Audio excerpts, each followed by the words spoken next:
So, welcome back to another episode, you guys, of the XL Tribesman podcast. My name is Kirkland, your host. I'm trying to look something new this year where I like introduce myself because every other podcast I just start talking and I'm like, what if someone's hearing this for the first time? They have no clue who the fuck I am.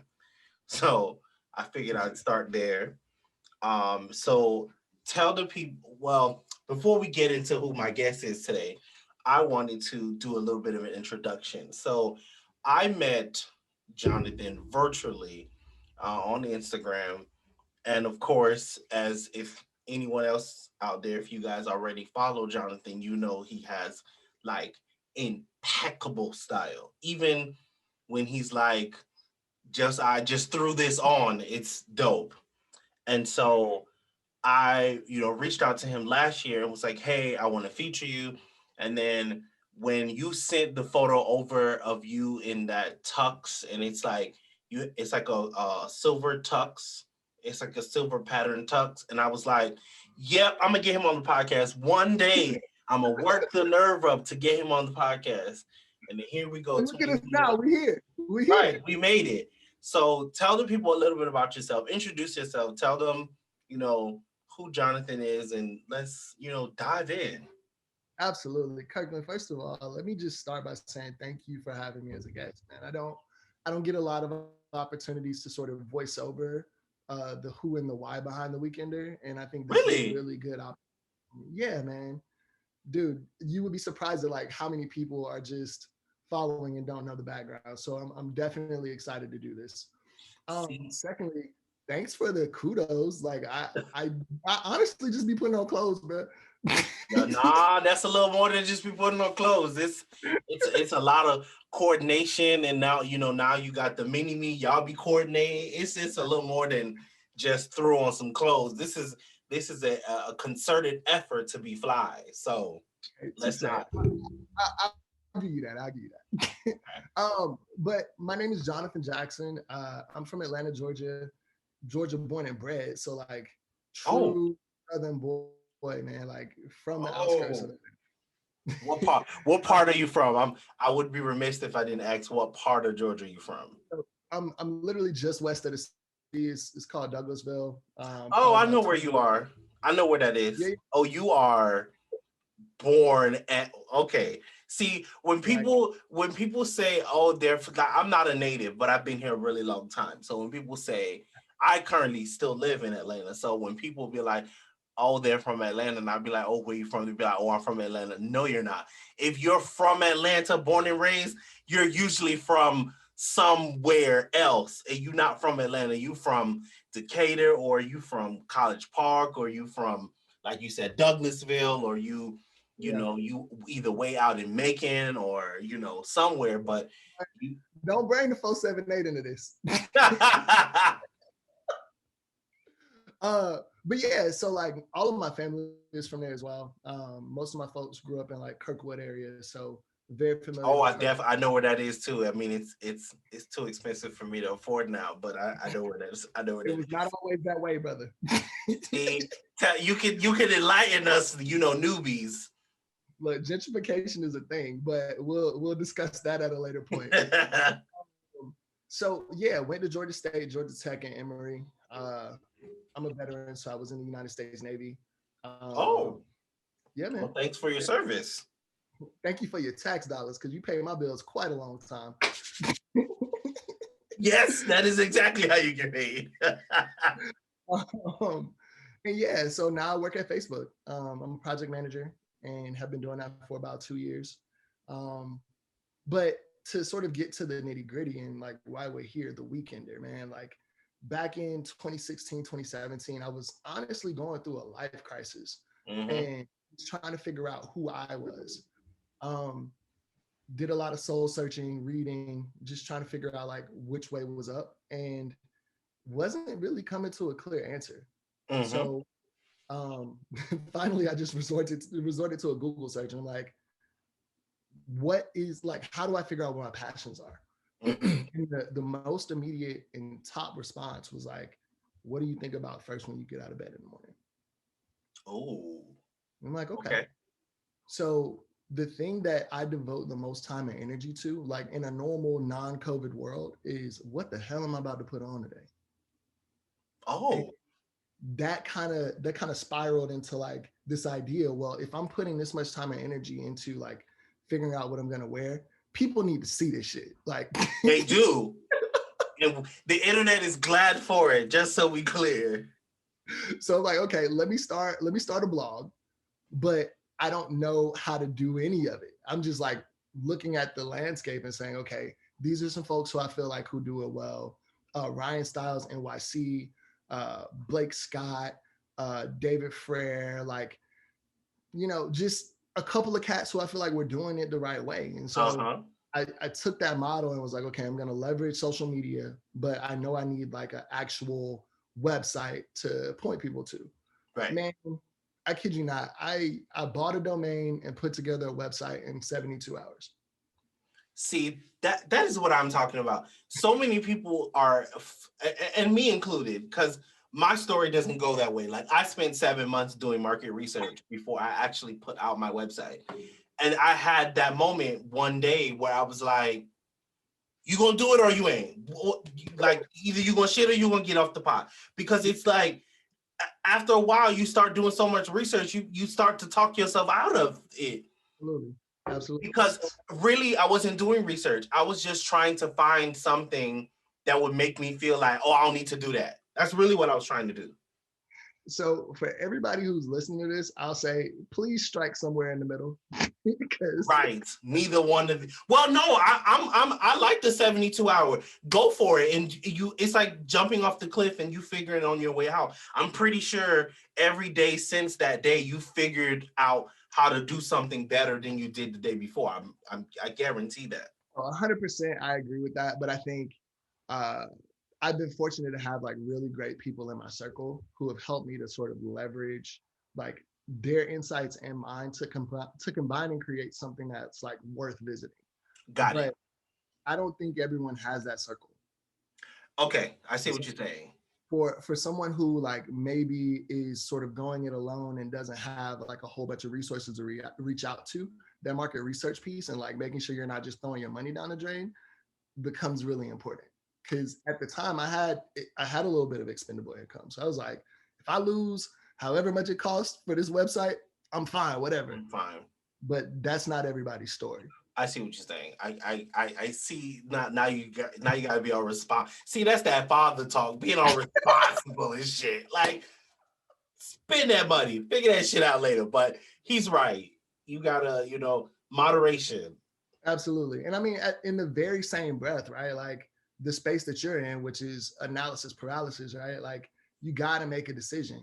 So don't just spin your wheels for the rest of your life and never do anything. Like there's the planning and then there's execution. Both of them are necessary for you to be successful. So And that's it right there. See, I think for me, I got stuck in the planning phase and I never wanted to execute. And I feel like I've along this journey I've been encountering a lot of people who are in that same boat. It's like people, they plan, they read all the books, they read all the podcasts, they buy all the informational, ebooks from people, how to start a blog, how to make money. They do all the research.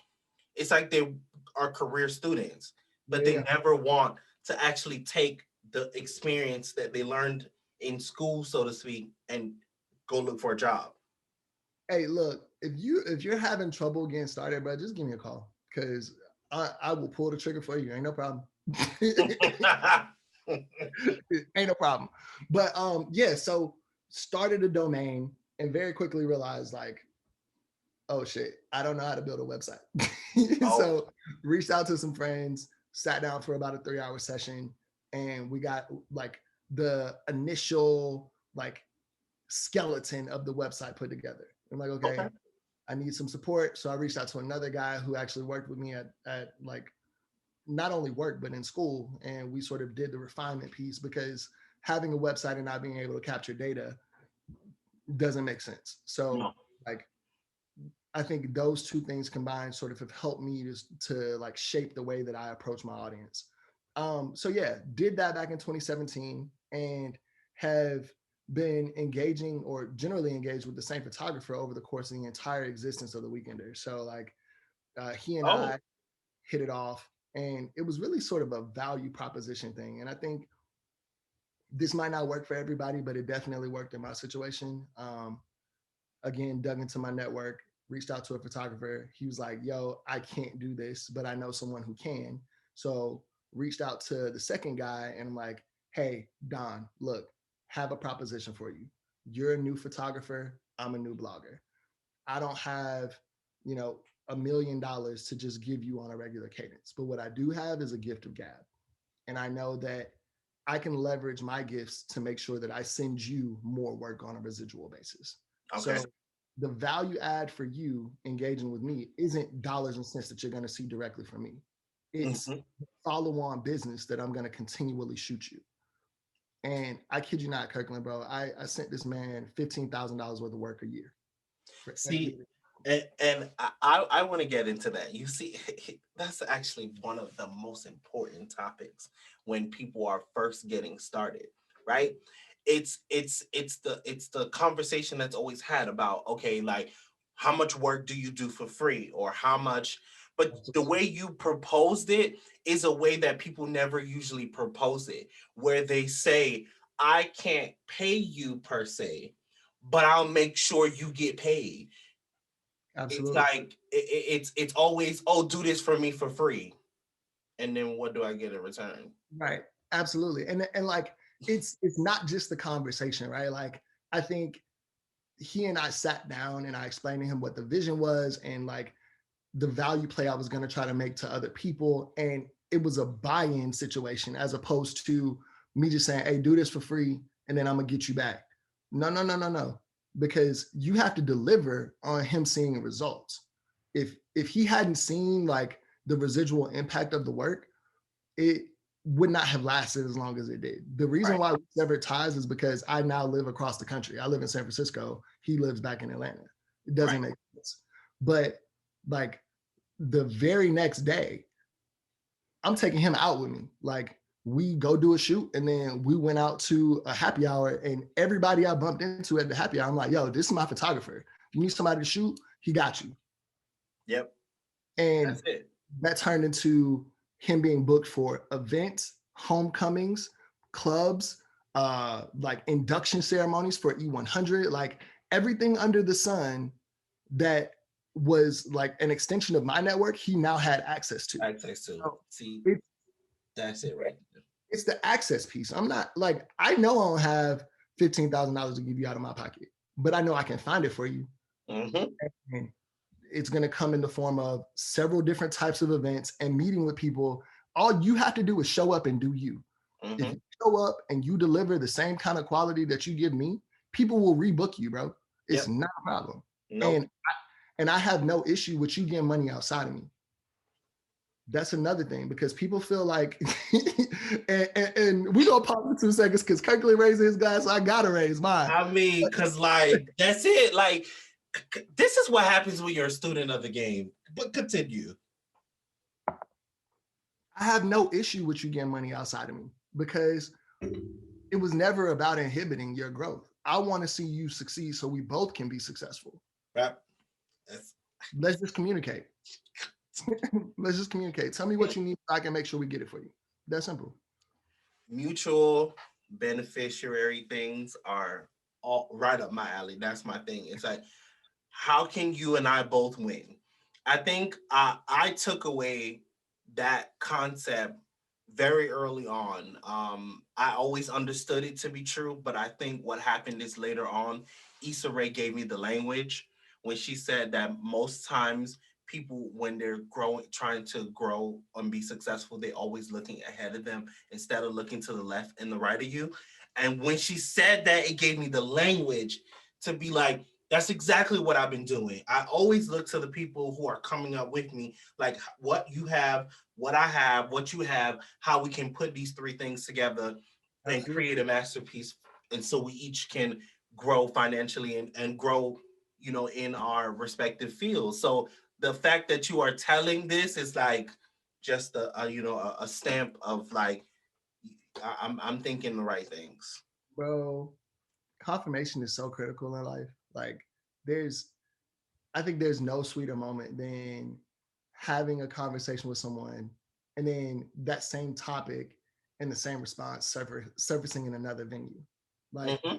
hey, listening to Issa, oh, this makes a lot of sense. And then 2 weeks later, a year later, a month later, somebody brings up the same thing and is like, hey, this is how you execute, bro. That's such a win. Such a win. Yep. And Um, that's how I feel right now. This I'm executing properly. 100%.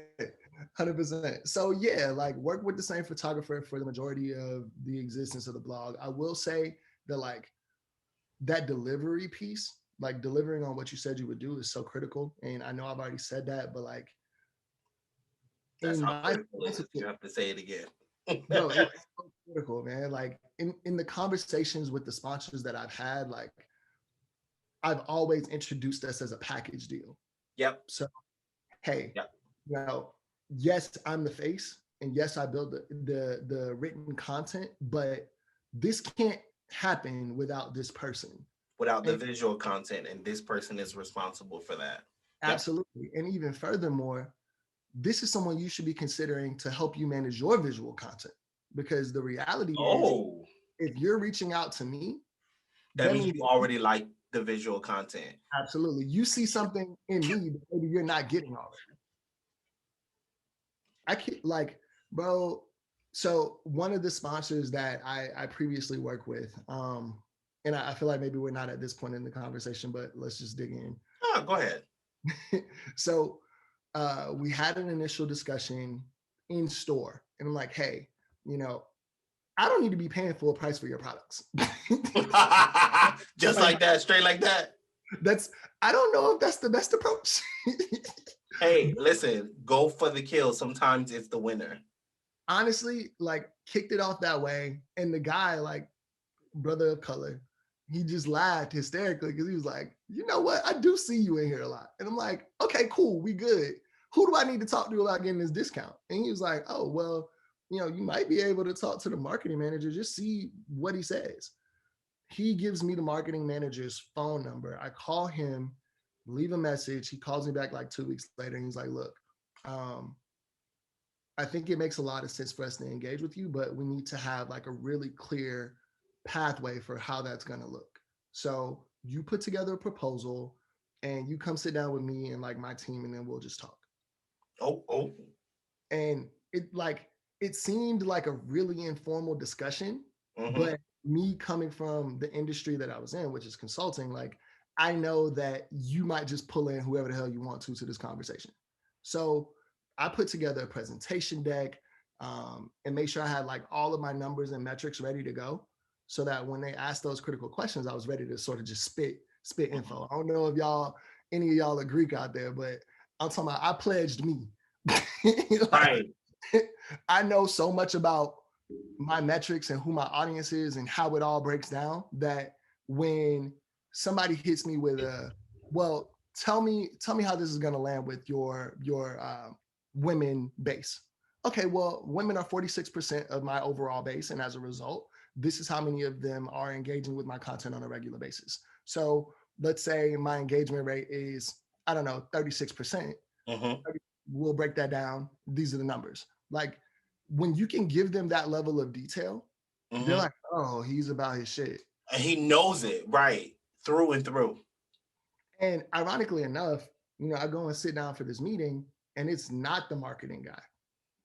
It's It's the the it's the president and CEO and the You are Southern right. director. I'm like, and their general counsel. Listen, So whoa, that the meeting got heavy. it got heavy so quick. I walked in. I said, "It's kind of hot. How y'all good?" Yo, mind if I take this jacket off? But I think what it said to me was, okay, cool. Your thought process was correct, making sure that you're like uber prepared for the Right. discussion. And then secondarily, they're not here to play games. They're trying to make a deal. So how do we get to a close today? And they're like, look, we can give you this much. And I'm like, no, because you're just putting a number on the table. let's talk about your overall marketing budget. Let's talk about what Mm-hmm. it's going to cost me to execute what you desire, which is like you're talking about me generating content on a weekly basis, and it's not a single post. It's multiple posts per week over the course of a 6-month period. Right. Cool. This is going to cost me X amount. So how do we meet in the middle? Mm-hmm. Well, we can double the original number we gave you, but we can't give it to you in cash. So let's split the number in merchandise and cash. We'll pay you out on a quarterly basis. Mm-hmm. I said, oh, okay, that ain't no problem. So now I walked out with double what I anticipated, with a merchandise budget, and I actually have cash value to surrender to my photographer as well. So Look at you. look, we're gonna split this 50-50, and I'm gonna give you some of this merchandise budget because I know I don't need it all. We're gonna run up a check. Let's do it. Listen, okay. So right there, what you talking about is okay. So that for me personally, that was level 102 for me, because I did not discover how to do deals until 2018, and that was 2 years into my site. So needless to say, I probably lost out on a lot of thousands of dollars because I did not know how to leverage my audience. I always thought, okay, well, I have this many followers on Instagram, and that equates this much money. But really, in 2019, when I learned, like, I have a specialty brand. That means just like when you go to the Porsche dealership, there's a upcharge when you need a service done because it's a Porsche, it's not a Toyota, right? So my brand is a Porsche. I need to be paid for having us gathering a specialty audience of people in one place that are ready, willing, and waiting for somewhere to spend their money because nowhere else wants to accept your money. Oh no, you're going to pay me 3 times what I thought I was worth because you won't be able to get this many people in a room that are willing to buy your clothes because this many people don't usually gather of my kind. So once Hey, I learned that, we need to be having more conversations, bro. a lot more. Listen, I already see some things in the work because the way you talk and the way my work is set up, we need to talk. Cause you seem like you were right at the beginning. You do got that gift for gab. Cause I'm over here like, how much? What's the check? How much is it? Okay, all right. I mean, I don't even have a clothing brand, but I'll make one for you. let's do it, bro. For sure. Yeah, man. That's so it's really important. So where did you learn this in college? Did you learn what did you study in college? Because like you're very fluid with it. No, I appreciate it. So my undergrad is in political science. I honestly thought I was going to law school. Oh, not even close. Well, Nope. well, well, well, if you was going to law school, it means you learned how to argue and litigate. So that's probably where this comes from. And you learn how to be analytical, which did play into what you currently do. See, it all go together somehow. We're gonna derive these skill sets now. Huh? I said we're gonna derive these skill sets now. I mean, listen, college ain't cheap. Even if it was, free for you, it still ain't cheap.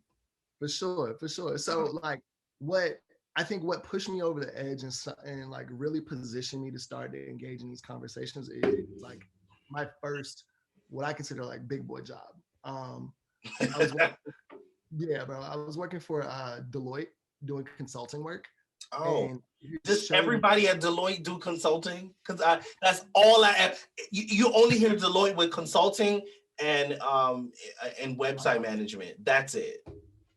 Okay, cool. Well, Deloitte was originally a tax and audit firm, so like that's really the bread and butter, and you find out just how good they are at that when you leave. But we're not gonna talk about that.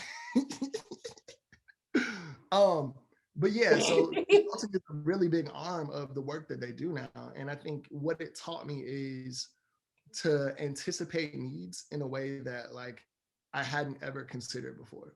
So I don't want to walk into a room and not have all the critical pieces of information to ask whatever questions or to answer rather, whatever questions I can anticipate from whoever I'm talking to, be it a CEO, a CFO, or a janitor.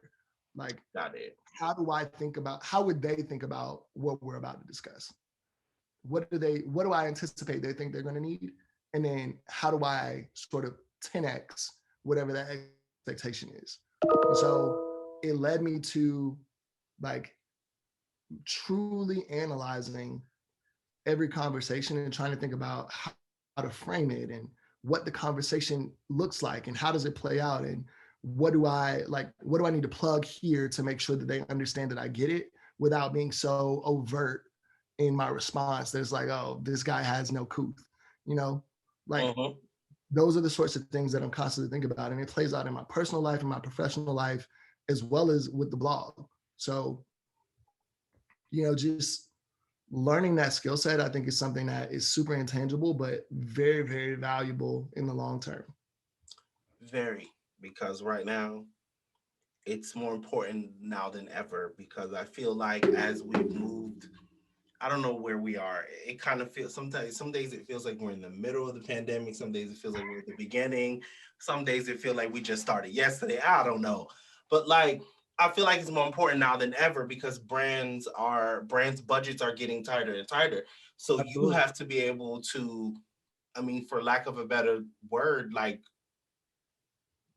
finesse your way through a lot smoother because you can't just say, "Oh, I have 10,000 followers, give me a check." Like you have to be able to say, "I have 10,000 followers and this is what those 10,000 followers do and this is what they'll do for you and this is how many people engage, this is how many people generally buy, this is my general revenue stream when I work with." Like you have to be able to break all of those different metrics down for a brand to be able to say yes these days. So I feel like it's becoming even more critical to be honing in on your audience. So I can tell you do your homework. Absolutely. And I'll just as a quick plug, like for like just a general, like, hey, if somebody reaches out to me, I can send this and say, like, hey, this is what I've used previously. Even if you haven't engaged with a sponsor before, build one. And if you don't know what that looks like, give me a shout. Like we can talk about trying to put one together for you. Between me and Kirkland, we could probably figure it out for you. Easy. I mean, listen, I can figure it out. Well, we got you. All that. We got that. So, all right. So we got a good idea of what the inception of the Weekender. I mean, your bio tells it all. Your thing is work, have enjoying the 5 to 9. So I really like the concept. By the way, it's a fresh spin on fashion. It's playful. I like it. Um, so what? So for you to get all the way here in blogging, of course, like where did your love of fashion start? Like what was childhood fashion Jonathan like? Bro, my mom used to play dress up with me, bro. Like I was like her. Oh, y'all would be in mommy and me outfits. It's so ridiculous, man. Like I look back on some of like my baby photos, and there's no good reason to have a 6-month-old polo down to the socks, bro. Like it's just It makes sense. It's how you got here. polo to the socks, Tommy Hilfiger, Calvin Klein. Like I was in it from day one, and it it set this unreasonable expectation that I was just gonna be there my entire life. So even when I even while I was in college, I was like blowing money on clothes. I still have Jordans from school that Oh I need to get rid of. wow. It's so bad. Oh, it set a precedence that you always needed to be fresh. I get it. It's in my blood. Yeah. Yep. And it ain't going nowhere. My son, he's gonna have the same problem, I'm sure. I can, I can already tell. Y'all already dressing up in daddy and me outfits. So it's already started. Right. So childhood you was real dressed up. I mean, you know what? I think it's very clear that children become groomed versions of their parents. So if your mom was grooming you to be like super into fashion, then it makes sense that you gonna come take that crown, and you've, pushed it, 1,000 miles ahead in fashion. So your son is gonna be like new fit who this every day. Honestly, I'm so excited to see him like dripped out. Just there's no other way to put it. It's gonna be fun. It's So gonna be what do you what's been your favorite like daddy of me moment? How old is he, by the way? I think he's like, so he just hit 5 months. Just okay, hit five. that's what I thought. He wasn't that older than a year yet. So y'all have not done any like crazy photo shoots yet, because I mean I'm pretty sure they just gonna get doper as he gets older, right? I'm like when he starts walking, it's That's over. it. It's That's over. My favorite moment so far. So there's this company, and for any parents out there, they make these almost slim fit onesies. It's called Loved Baby, Shut bro. up. I kid you not. I put him in that onesie and said, "Hey, look, I know this was $30 and way too expensive for a onesie, but like I'm buying 5 more." Wait, wait, hold on. You didn't approach him and be like, I shouldn't be paying for these full price. You do that to them too?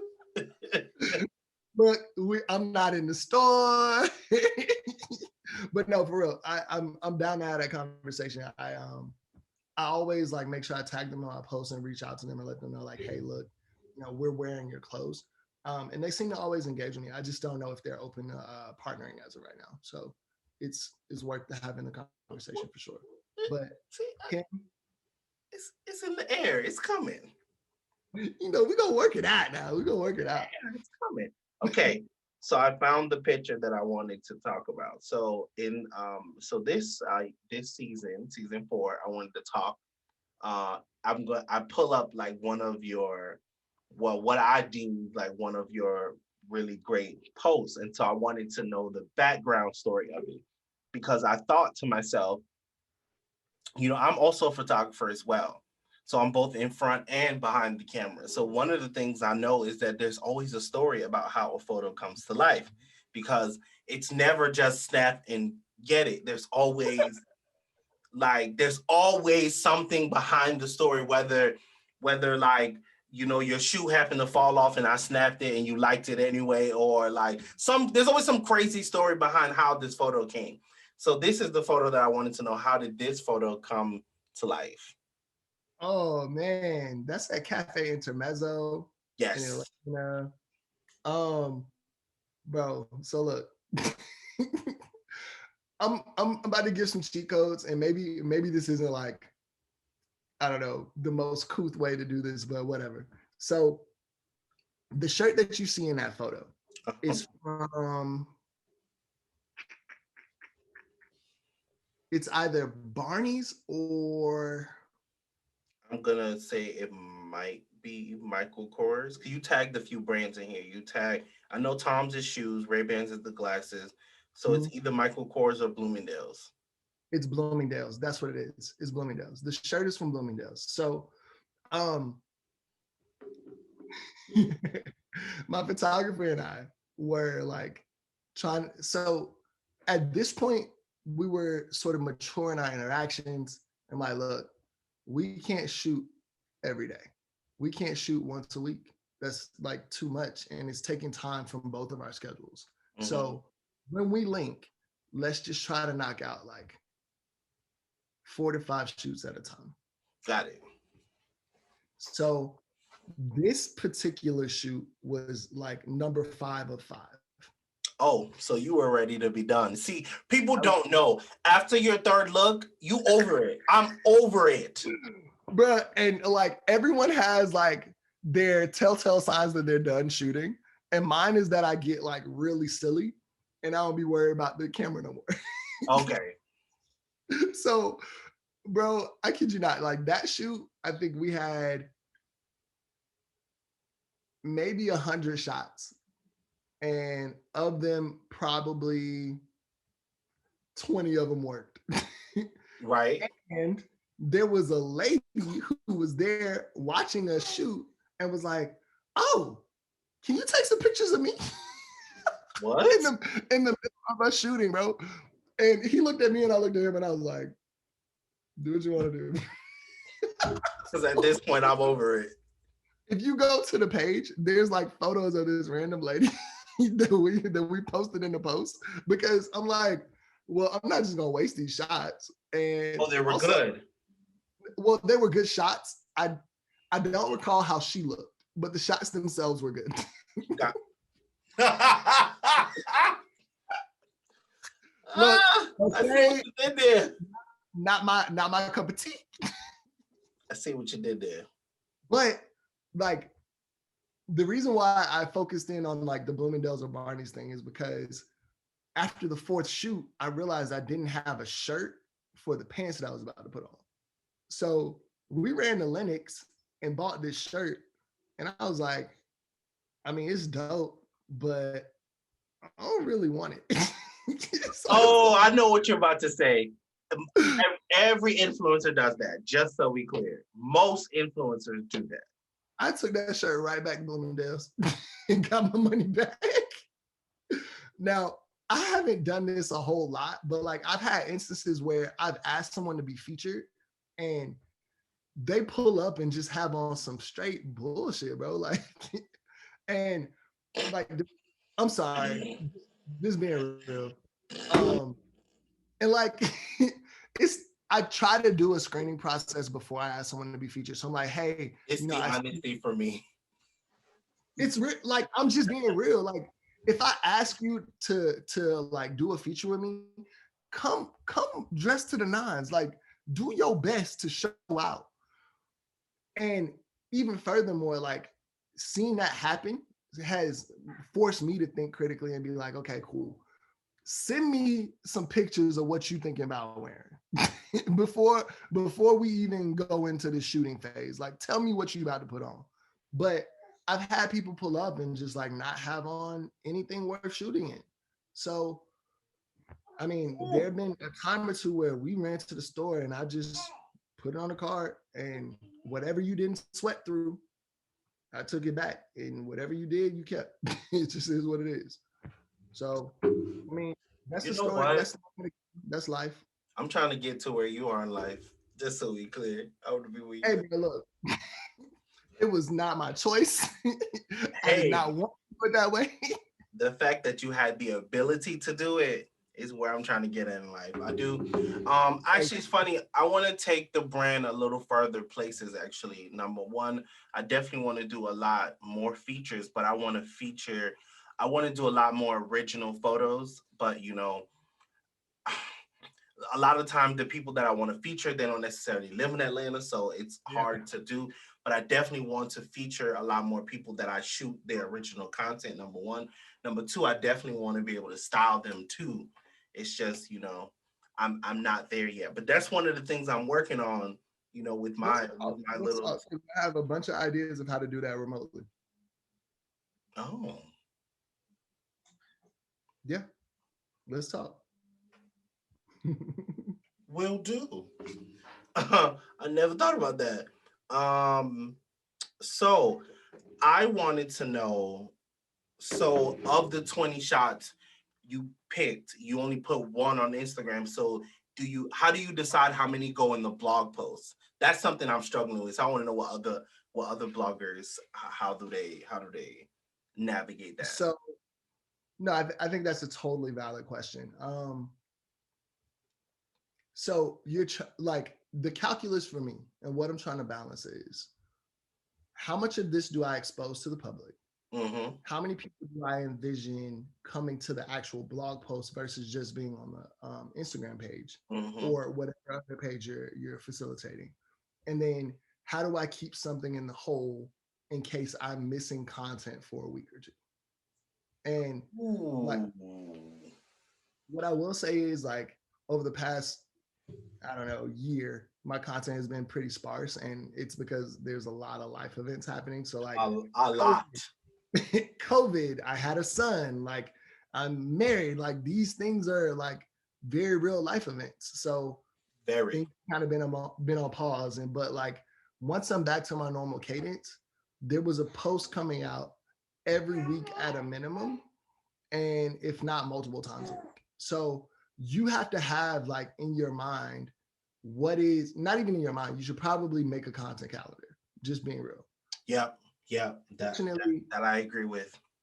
fortunately, I had people in my camp between like my content editors and the photographer and myself who were all on the same page. So look, these posts are going to come out this day of the week. Um, if we had 15 to 20 good shots, I'm posting 10. Got it. And I'm you give posting me 5. 10 on the blog post, and then I'll probably pull, because I'm always going to put the best one in the blog post as well. I'm going to pull one of the best, one of the ones I didn't show in the blog post, and one of the ones from the blog post in sort of a reel to post on Instagram. So Gotcha. now this is in my mind, it's enough engagement to point you to the blog post itself to go and read. But at the same time, recognizing that like the words you put on page should not be more than 500, just because you're in a culture where people are not going to engage with content for more than like a minute or two. Whew. So Only do 300. facts. Facts. If you can keep it at 3, please do. But I would say no more than 5. Nah. Only my informational posts go over 500, but like just like outfit related posts, 300. I mean, I find it. I find there's like a stopping point, and I feel like 300 words is it when it comes to clothes, because it's like, how many different ways can I say how dope an outfit is? And I feel like 300 words is the number. For sure. For sure. I Only when think I'm talking about something else can I write 500 words or 600 the, words. the reason why I end up at like 450 is because I get into like, here's where we shot at. Here's why we chose this location. Here are the Oh, pieces. And um here's how I made this look work, right? Because like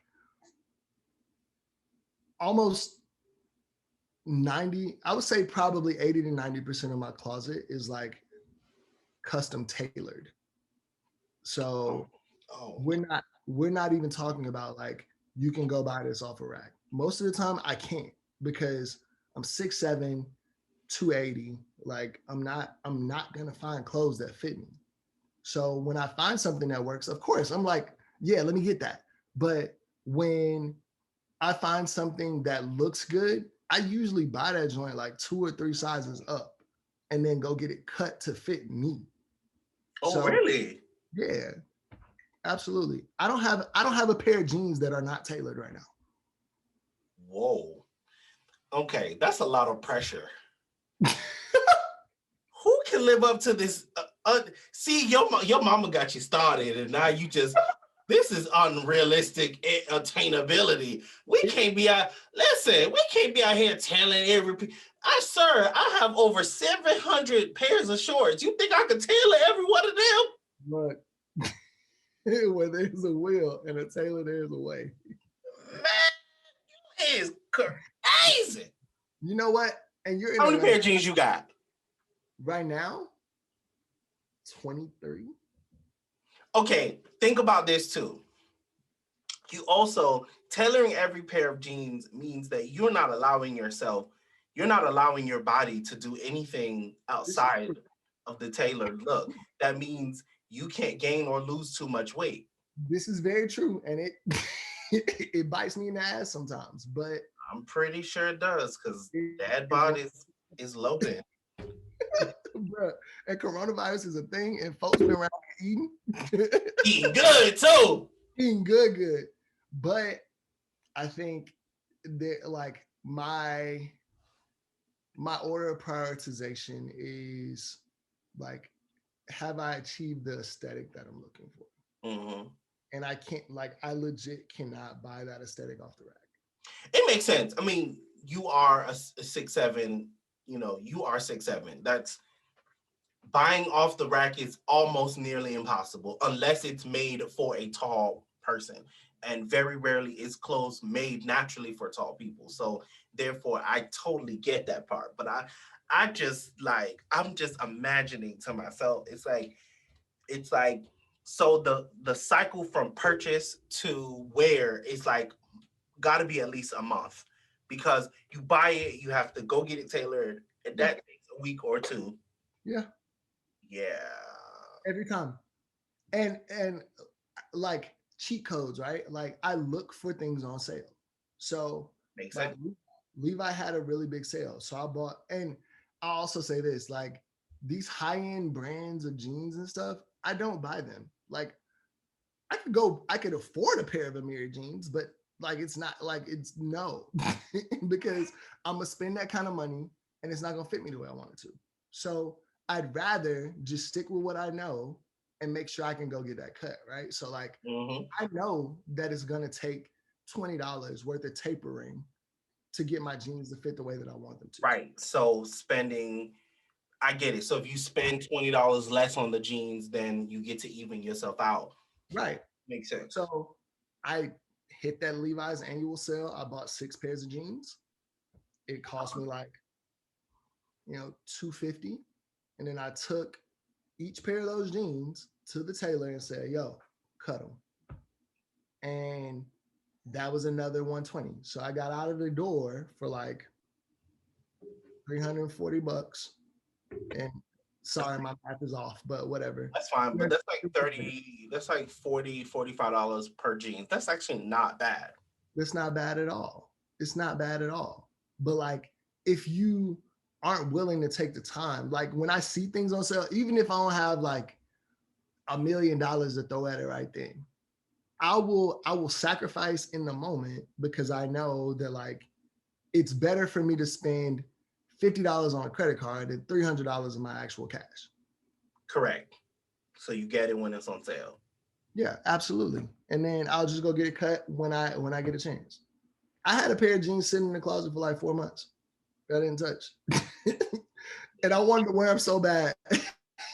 But Wait. Hold on. So you won't even wear them if they're untailored? no. Because it's not gonna lay over my shoe the right way. You know what? You know what? See, you know I'm a what? Then whole I'm gonna problem. tell you now. Don't go looking through my closet, okay? Because there's not one. That's a lie. I have two pieces of tailor, and they're suits. I have two tailored suits.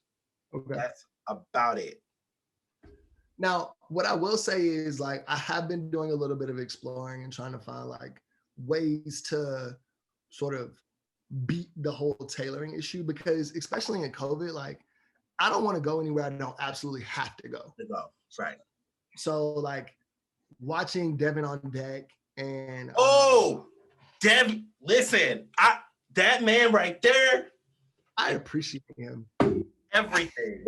Like, Yeah. And then there's this other guy who's based out of the UK, I believe. His name's Ben JJ James on IG. I know Um, him. really solid guy. Yeah. Solid guy and has like good like big man advice, but even furthermore, like super body positive, which I think is like a good space to be in right now. Yep.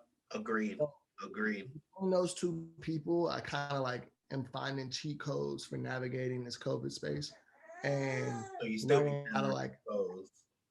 So the point I is mean, you cannot not have tailored clothes. That's what you're telling us. different strokes for different folks. And the folk said I need tailored because You know what though? I will say this as well. There's a difference between just saying I'm getting things tailored and finding a tailor who works with you. So like when I'm in Atlanta, I go to one person to get all of my stuff tailored. I've been going to her since 2010. So when I'm in the city and I bring her something, she knows, hey, look, he's gonna get this cut and I'm gonna give him this price, which is different from the normal price because I've been with her for that many years. right. That's a The long same thing is true out here. Absolutely. Absolutely. The same thing is true out here. Like I go to one place to get my clothes tailored. And I built such a rapport with them that like if I bring him something and I need it back in a day or two, he'll do it. And that's not normal, just so we're clear, people. That's not normal at all. No. Like I'm talking about if I needed a whole suit tailored in 2 days, he would do it. Yeah, And wouldn't that's also not normal. it would not charge me a rush fee. Just be like, here you go. So, I mean, I think what this speaks to, and something that I feel like people maybe don't consider, like the relationship is almost more important than the business that you do with somebody. Always, not almost. It's always more important because I didn't want to step out and say always because like because I think the reason why I think always is because I feel like if you have a good relationship with someone, money will always be beneath that relationship. money will always figure itself out if Exactly. you have a good relationship with somebody. But like I feel like some people don't have the same value proposition as we do. I got it. So to them, they wouldn't see the relationship worth more than the money. I that's why you're saying not always. Okay. You know what? In my book, it's always, but in the general consensus, it's not always. I see. I agree with you though.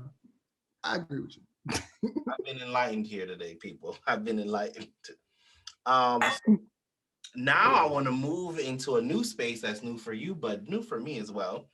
I'm, you know, getting into my, mid 30s. And so, of course, one of the things that I've been thinking about a lot is like fatherhood. You are a new father. And so I'd like to know, like, how are you managing being, well, we've been in a pandemic for the time you've been a father, but you've been preparing for it for a while. So how are you been?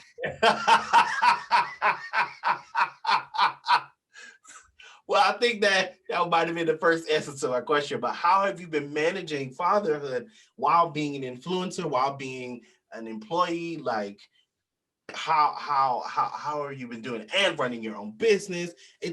How are you doing it? All right, so here's the truth of it. I think people are too hard on themselves. Okay. And what I mean by that is like we come from a generation of folks who expect like instant gratification and you being able to do everything under the sun without batting an eye. And that's just not real life, right? Like sometimes you have to do a cost benefit analysis and understand like where do my priorities lie. Mm-hmm. So early in the episode, and he's screaming in the background now. Hey, that's a part of life. Real life right there. Right. Early in the episode, you heard me talk about like shifting my post cadence because of life happening. And that's where we're at right now. Like it's not, I'm not gonna make that sound so eloquent. Shifting my post cadence. I just really wanted to highlight that for a second. You made that sound like taking a break is like it's easy. It's like my page just lightened up a little bit. Don't worry, I'll be back. It's like continue. It was just smooth. We're gonna get back to normal, but for right now, like it's just different. And the thing is, like, being okay with that is step one. But I think also there's a critical component of like, what do you care about most? And what is your partner, if you have a partner, right? Like, what is your partner going to help you to facilitate? So she and I had a very real conversation. And I'm like, look, this is something I do. Like, this is a part of who I am now. Mm-hmm. And it doesn't always commingle with being in a relationship well, because there are people who just say stuff and like in an effort not to be a dickhead or like to be not to be rude, and excuse my language, but like I respond because there's always this looming thought of like, okay, well, how does my engagement play out as a result of me being rude to this person? Right. You know? So like she and I having those real conversations and saying like, hey, this is happening, but ultimately I'm just responding because it gives me sort of a better platform to engage with people with in the long term. It's super helpful. Um, the question is like, how am I managing fatherhood? And I would say it took a lot of planning and foresight to be able to be as decent as I am, Mm-hmm. but I think there's still a lot of room for improvement. And the reason why I say that is because like I grew up in a single parent household with my mom. So like yeah, I have my aunt and my grandma as like primary supporting agents, but big picture, like I haven't had a whole lot of um, guidance with regard to what it means to be a father. I Right. know how to treat a woman because they taught me how to do that. But when it comes to being a dad, I think it's sort of still like a question mark in some ways. And so I'm constantly looking for a litmus test from her, like, hey, am I doing what you feel like I need to be doing right now? And in the very same token, like, do I feel like I've done enough myself? So, is it taking unconventional roles? Like some men don't change diapers at all, bro. I heard that about my. I was just talking in another podcast with another father, and he was saying that too. Like people, men don't change diapers. I'm like, what you mean? So the baby is in the house and it stank, and you ain't changed it. Like, help me understand this. Like, Oh, what? that's not my story. That's not where I come from. Like, I'm gonna do everything that you expect and then some. So I cook, I clean, I wash clothes, I do dishes just like you do because we're a team and we should both have these skill sets. Right. Like he not gonna get raised by just you. He not gonna get raised by just me. We gonna do this together. So let's figure out how I support you in moments where you feel like maybe you can't deliver right now. If it's 3 o'clock in the morning, you want to rock paper scissors, like So y'all do like the movies do. Whose turn is it? One eye be open there. real life. Whose Oh, it's turn is my it? turn. And I mean, it's worked for us. Like we've had some difficult moments. I'm not gonna lie. Like we literally had a come to Jesus meeting at 3 o'clock in the morning in his bedroom after changing him. This was probably like month. This was like 6 weeks in. We're both sitting in there, and he had been up from like 10 p.m. to 4:30 a.m. And you are We had a whole day. We had a whole day before that. Mm-hmm. I'm looking at her. She looking at me. He's laying on the changing table, and I said, "We can't do this tomorrow. Go to sleep. We can't do this tomorrow." But I think those are moments that, like, in the midst of it, are really bad, but in retrospect, are like the stories that you tell. Those are your war stories as a parent, right? Like, I remember when he wasn't sleeping through the night, and there are people who like call me now who are new parents and are like, hey, how do I do X, Y, and Z? And I'm like, bro, or sis, I can tell you based on my experience, this is how like maybe you should approach it, but understand that every kid is different. So like that's really where we at with it. He's doing a lot better. He's 5 months in, so he's sleeping a little bit better, but he's also teething, which is that's a whole other animal. And he's teething early because normally kids don't start right. Kids don't start really cutting teeth until like 6 months. He's got 2 teeth coming in, so we're gonna see how. Well, so I'm Jamaican, by the way. Yeah, So when we were kids, they would dip their finger in the get a rum. little rum and rub it on them gums, boy. You better shut the fuck up and go to sleep. Hey, hold on. Let's pause for 2 seconds. You're Jamaican. Where's your family from in Jamaica? My family, my mother is from Saint Elizabeth, and my father is from Jungle. Got you. So I have some friends and some exes who are from the Red Hills. Oh, I know where that is. Yeah. We're gonna leave that where it's at. Very tough. Them tough no bumper clots. I feel like this episode is gonna get a lot of views. I hope so. But listen, I mean, it sounds like regardless of whether you win or lose, in like in the moments of like it being too difficult and maybe in a moment you fail, but the fact that you are so committed to the best possible outcome means that you're going to win way more than you lose. And Absolutely. I feel like what you given was great tips. It's like sometimes you might have to rock paper scissors it because it's a struggle that night, and it's like he won't go to sleep or she won't go to sleep. So this little motherfucker gotta go to sleep because I sleep. For sure. For sure. So I feel like what my takeaway from that is that no matter what, being committed to the process is how you be is how you best adjust in the moment, because it's like and like you said, not giving yourself too much grief about not doing something correctly. Like you said, if 3 days go by and you don't post, who cares? Your baby got fed every day. Great. Won. There's a whole human that is alive as a result of your actions, bro. Right. So you won. You all right. Absolutely. Absolutely. Actually, can I say two more things on this topic? Mm-hmm.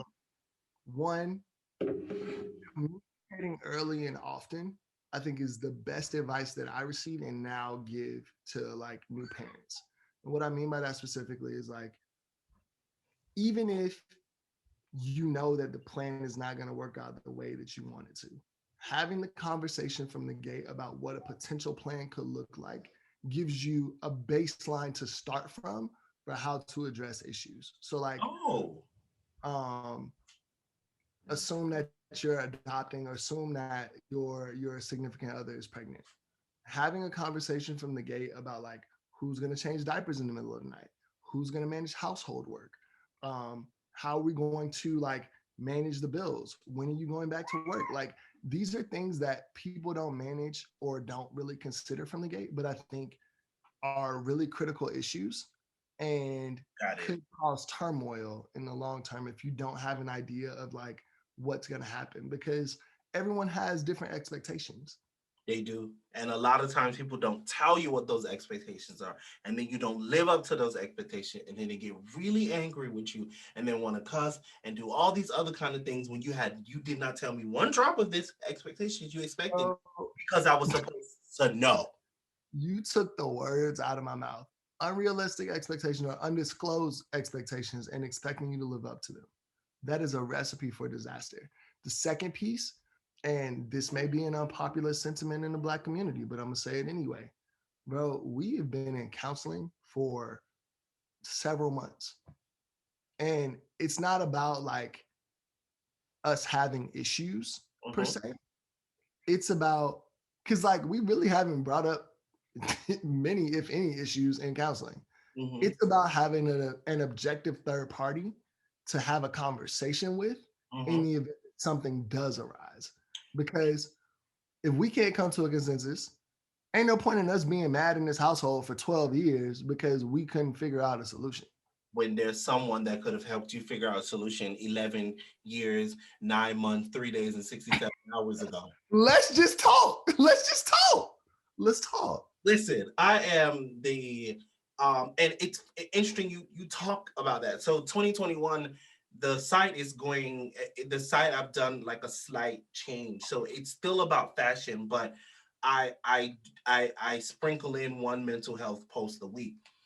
Um and so I'm the biggest component for therapy. Like I was introduced to therapy by another podcast interviewer actually. So I was interviewing someone, his name is Sid, and he told me how therapy changed his life. And like listening to him talk about his story was like, well, maybe I should take my ass up there too.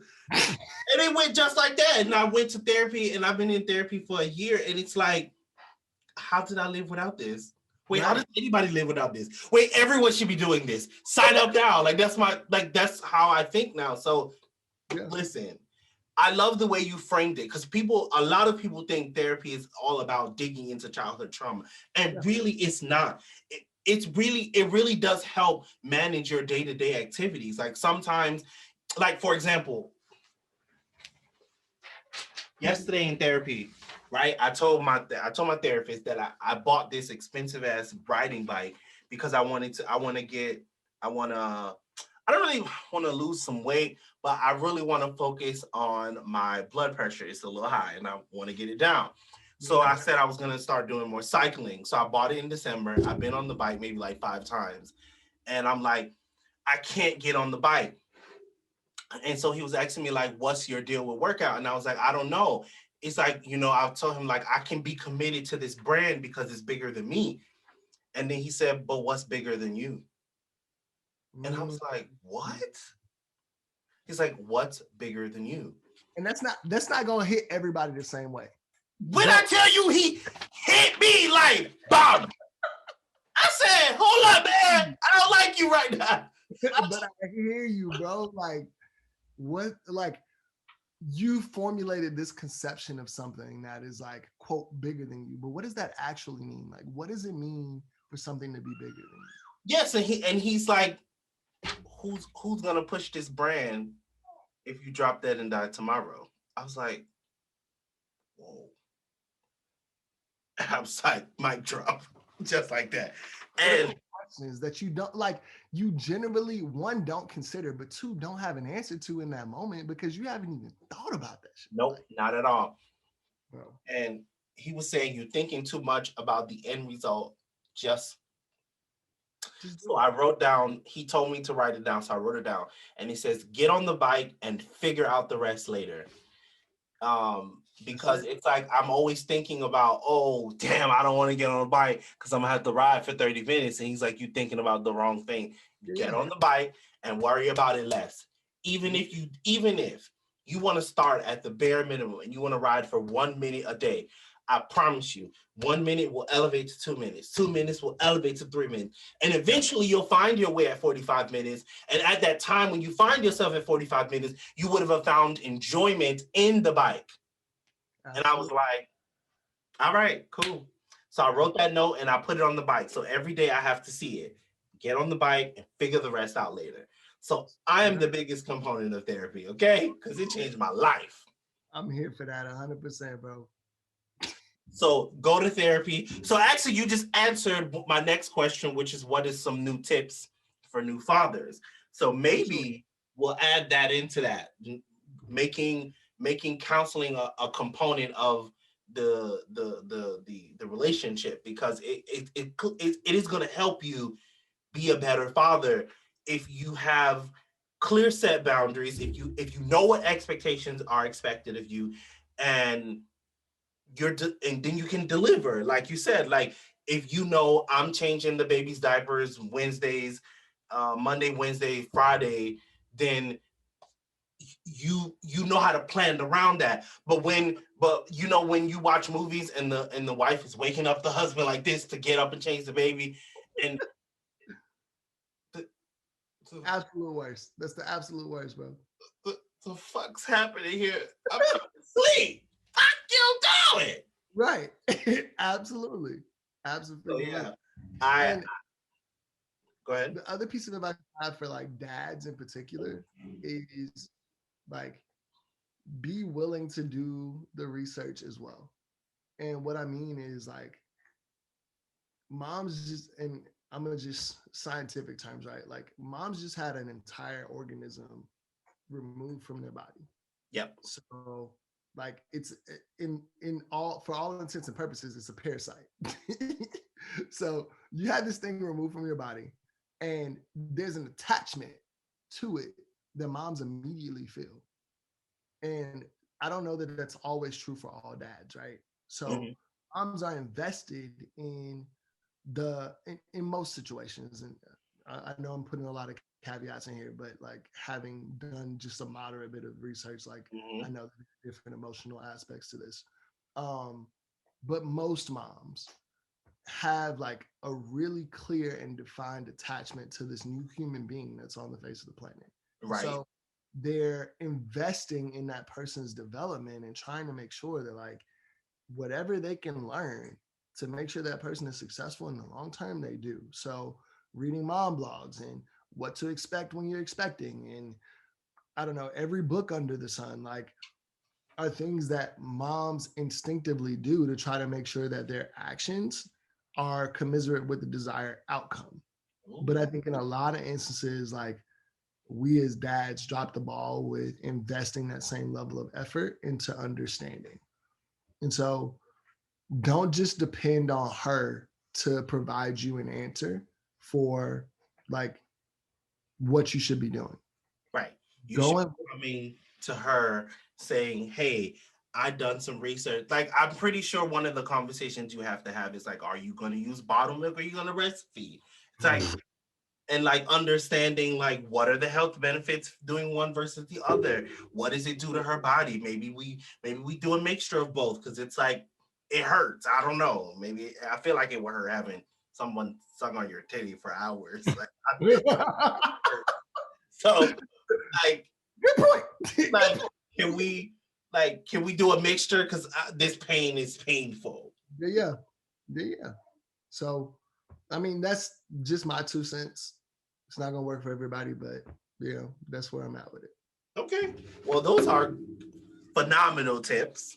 I mean, I think doing research is always going to make you more prepared at the job at hand, and clearly we see fatherhood isn't easy. Because just It's like a journey. It's a journey. It's a journey, bro.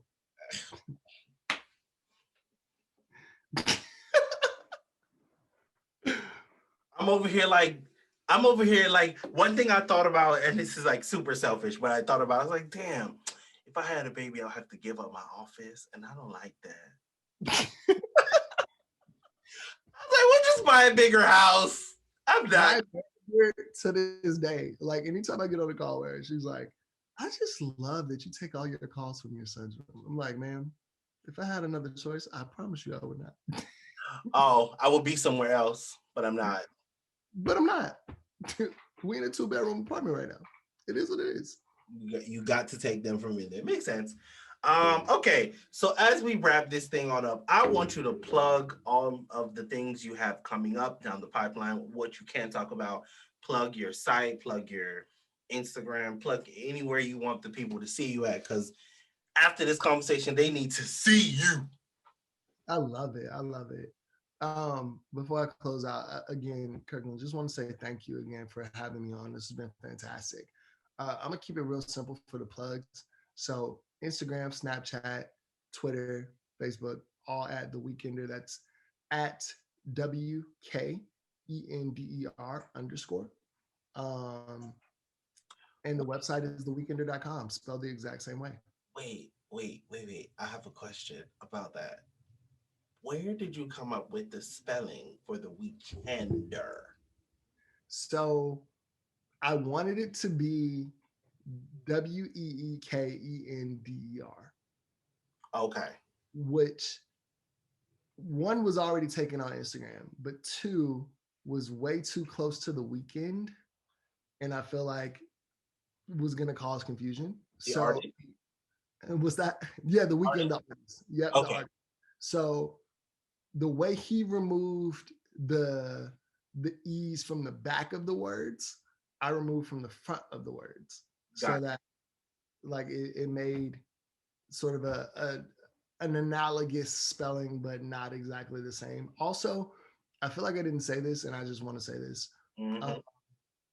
The reason why it's called the Weekender is because at the time when I was formulating the brand itself, I was basically living out of a weekend bag, like that weekend duffel bag. Where Yes. I was on a plane or like in another country or wherever every week. So when I thought about like what I kept most close to me, it was that bag. It's a And it weekend was bag. either in my trunk or on a plane with me wherever I went. So the Weekender. Yeah, You that was your life. You were the weekender. absolutely. Thanks. See, this that was the little parsley on top of the food when it's done, and you gotta make it. you know, Let me go ahead and garnish this conversation. I like that. Well, Jonathan, thank you so much for being a guest. This was an amazing podcast. You were so like forthcoming. You were super honest, and I really loved it. And I hope that how I felt translated to the audience when they hear it, because I absolutely love this episode. It's gonna go in the books for me. I like that. Oh man, this has been nothing less than a pleasure, man. Thank you so much for real. No problem. Well, until next time, everyone out there in podcast land, from me, Jonathan, and the baby, bye. Ta ta.